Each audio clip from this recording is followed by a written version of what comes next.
Welcome to the Let's Talk About Love, Sex, and Infidelity podcast with your host, Todd Creager. Todd has over 35 years of experience working with thousands of couples as a licensed therapist in his private practice. Todd shares his insights on this show. It's never too early to divorce-proof your marriage or too late to heal yourselves and have the relationship you truly want.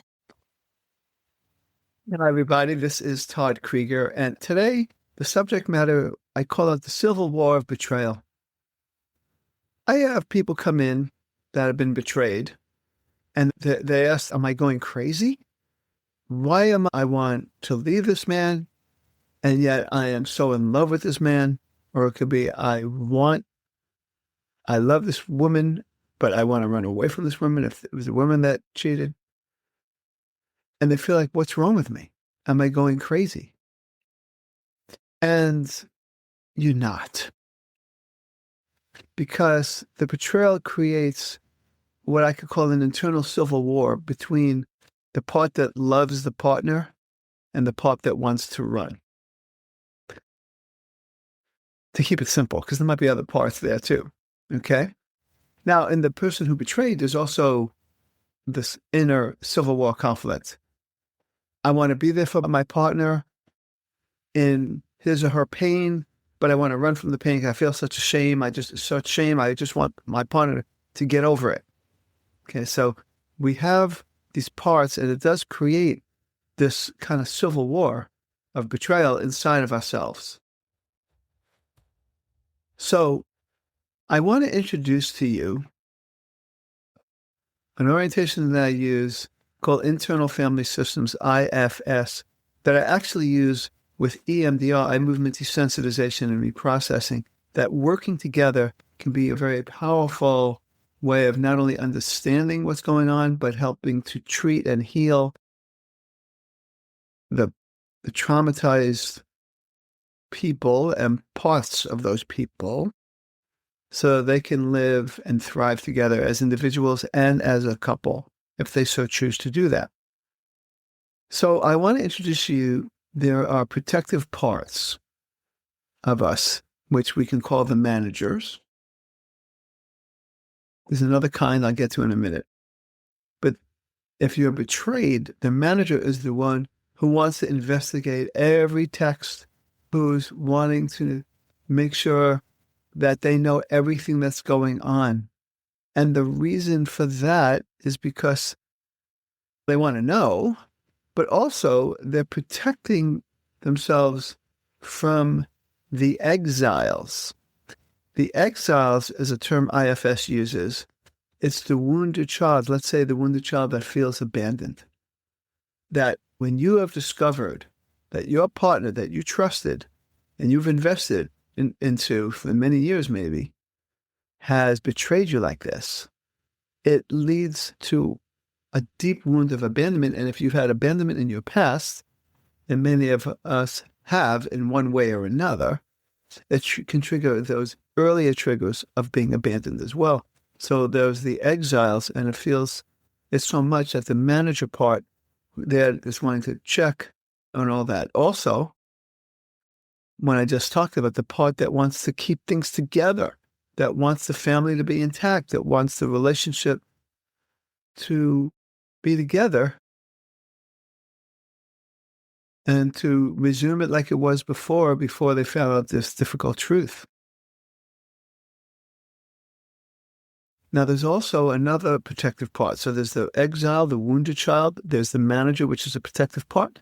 But there's another kind of protective part called the firefighter.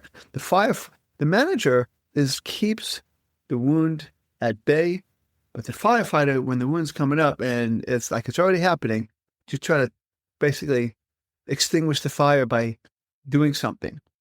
I've had people that were betrayed try to do revenge cheating, or yell and scream, or throw things, or make rash decisions. These are all ways of managing pain because they don't want to experience, it's difficult to experience the wound. It's a protection. So that the manager that's always trying to obsessively accumulate information could be the firefighter. Now, the betrayed person also, I'm not going to talk about this in detail in this video, but the person who cheated sometimes did it there's the part that cheated oftentimes is protective also. I know that gets unpopular because people think I'm giving a person who cheated an excuse or a way out. I'm not. It's hurtful. It's terrible.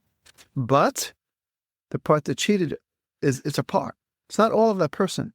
As a matter of fact, the person who cheats almost always feels a betrayal of themselves. They betrayed themselves too. Of course, they betrayed their partner.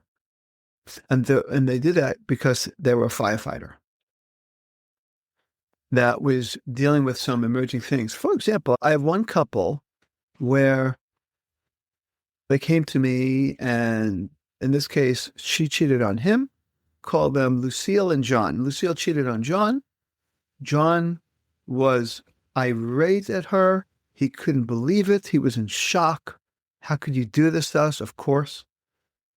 And yet there was a part of him that was so in love with his wife, he would do anything to make sure that they were together. And then there was this other part that was ready to file for divorce and leave. She, as the betrayer, there's a part of her was like a guilty little girl that was, please, forgive me, please. But there was another part of her that was really angry about the relationship and blamed him for why she cheated. And even though the relationship had its challenges, I always say the person who cheated is the one that's 100% responsible. But there's parts of her that owned it, and there's parts of her that wanted to blame him.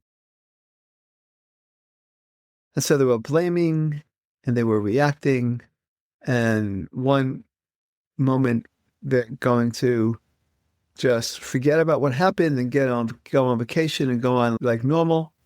And then the next moment, maybe not next moment, but later on in the session, not even in the next session, later on in the session is like another part emerges, and it's like, I'm going to leave her. How can I have any self-respect if I stayed with this person? So these are the kinds of things that happen. It's these multiple personalities that we all have inside of us, and different parts get triggered.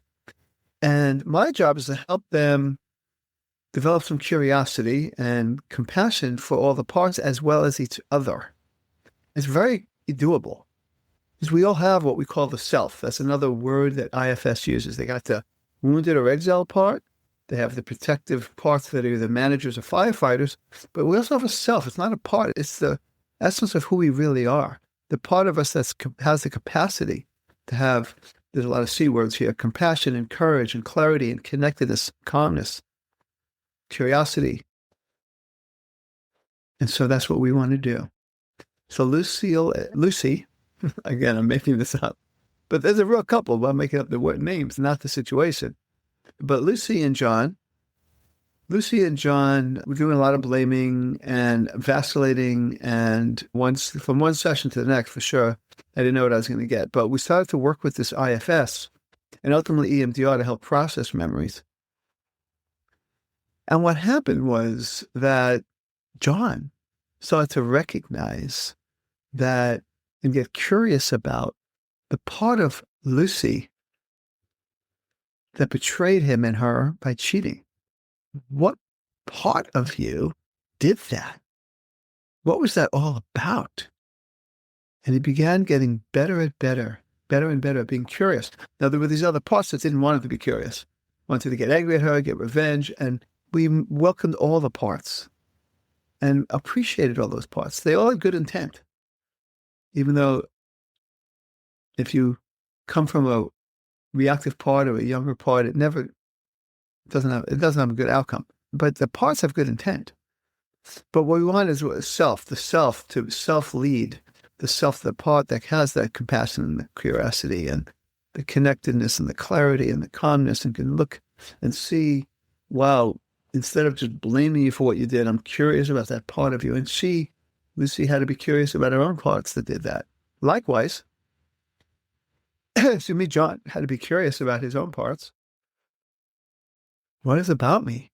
Like I said in the beginning, am I going crazy? I'm in love with her. Actually, I want to have sex with her more than ever. That was the part that maybe on some level really did love her, but also the part that felt insecure and didn't want to lose her and maybe felt inadequate. You found a man that was better than me. And so it could oftentimes evoke a desire to have sex more. And then there was another part of him who was so angry, I don't want to touch you. I'm disgusted by you. And how can you do this? And this quest for self-respect and self-dignity too. And so he got curious and understood his parts. She also learned to have curiosity about him. What's the part that wants to stay with me even though I did that to you? What's the part that doesn't want to trust me and doesn't want to give me a chance? Again, a manager who's very protective. Or the part that wants to react quickly, the firefighter. And to understand the deep wounds, ultimately, the exile parts of each other. What was the deep down wound that these protective parts were activating and ultimately destroying this relationship? So getting curious, being interested, having even compassion, creating the space for these different parts to get some attention so that ultimately they're unburdened from doing things that are hurtful to themselves and a partner, and that the self leads the show. And they've done better. They've quieted down. They totally healed from the infidelity? Absolutely not. But in some ways, the relationship is deeper and more connected than way before the discovery of the infidelity. And they've also developed the capacity to make room for each other's parts. So in the here and now, they could talk more and be more connected. It's really wonderful. So I would recommend that you take what I'm saying and just ask yourself a quick question. If you are watching this because there's been infidelity, just ask for one or two parts of you. Say, can I tune in and notice any parts that are there and try to make room for them? And see if you have some compassion for these parts. And if you don't, there's usually another part that's in the way, an angry part or a critical part. And ask that critical part or that angry part to soften a little bit so there's room for that other part to be cared for. And just try that. Just see how that is for you. Just see how that is. And if you have had infidelity, there's a wonderful video that I created, and I call it the Infidelity First Aid Kit. Please check it out and click on the link. I think you'll find it very valuable and hopefully even life-changing. That's why I designed it, so that it could be helpful and life-changing. At least get you started on the road to healing and recovery. Thanks for listening. This is Todd Creager, making the world safe for love. That's it for today's episode of Let's Talk About Love, Sex, and Infidelity podcast with your host, Todd Creager. For free resources and materials, head over to toddcreager.com. Loved this episode? Head over to iTunes and subscribe, rate, and leave a review. We'd really appreciate it. Thank you.